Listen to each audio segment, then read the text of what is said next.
Right now, a renewed ceasefire is in effect between the Syrian government and the Druze religious minority. A ceasefire earlier this week fell apart. There have been days of clashes between Syrian government forces and the Druze armed groups. Israel responded with dozens of strikes in defense of the Druze, including one on the Syrian Defense Ministry headquarters in Damascus. That moment captured during a live newscast. إن الجيش سيواصل مهاجمة قوات. Yeah, scary situation there. Secretary of State Marco Rubio says that the U.S. is very concerned about the violence in Syria and wants the fighting to stop. Online, Secretary Rubio posting that we have engaged all the parties involved in the clashes in Syria. We have agreed on specific steps that will bring this troubling and horrifying situation to an end tonight. And he also called it a misunderstanding as he spoke in the White House yesterday. In Gaza, at least 2 people were killed in an airstrike on Gaza's only Catholic church. Among the injured, parish priest Gabriel Romanelli, who had a close relationship with Pope Francis. The two spoke often during the last year and a half of Francis's life. Witnesses say it appeared to be an Israeli tank shelling that struck the church. The Israeli government so far is not commenting. Meanwhile, negotiations for a permanent ceasefire in Gaza are going well. That's according to the Middle East envoy, Steve Witkoff. The U.S. has proposed a 60-day ceasefire with a phased release of remaining hostages and the withdrawal of Israeli troops from parts of the Gaza Strip. Here's the State Department spokesperson on this. President Trump has noted that we want to have a ceasefire. He's noted that many times. We have to have peace. We want to get the hostages back and warned Hamas that it will only get worse if they don't agree to this arrangement. Joining us now, Ahmad Sharawi, research analyst at the Foundation for Defense of Democracies. How optimistic are you given the hope right now there's a permanent ceasefire that can be agreed upon? First of all, thank you for having me.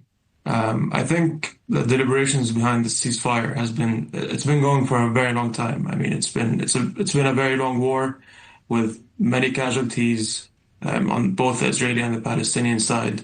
But the Special Envoy Steve Witkoff has reiterated that he is looking forward for a permanent ceasefire. I think that from the Israeli side, they are looking forward for a permanent ceasefire. The ball is in Hamas's court. They're the ones who have been stalling. They're the ones who have been making counter proposals that are unacceptable for Israel. And so it is up to them to decide if they want to end this war and end the suffering of their own people. But knowing Hamas, all they care about is surviving, and they don't have the interests of the Gazan people. They only care about surviving as a terrorist organization that will only threaten Israel more in the future. And isn't the idea, Ahmed, that if they were to give up the hostages, the remaining hostages, dead or alive, they lose their leverage in these negotiations? Absolutely. I think the hostage card has been Hamas's only leverage since the early days of the war. They simply do not think that releasing all the hostages will mean that Israel will seize the war. I think they understand that Israel wants to destroy them politically and militarily. And but that's Israel's right, of course, after the atrocities that were committed on October 7. And that's why we're seeing these stalling efforts by Hamas.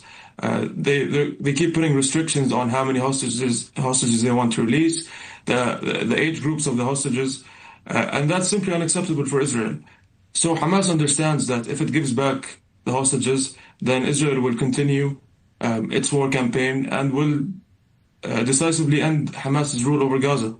We're a number of steps away from this, but what are the discussions, or at least the options, for Gaza's future, what that looks like once an agreement is made?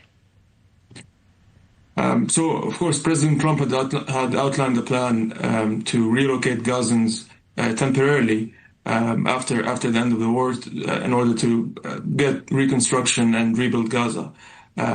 The first proposal was to Arab states, bordering Arab states, including Egypt and Jordan, which was rejected by the Arab League and some of these Arab states.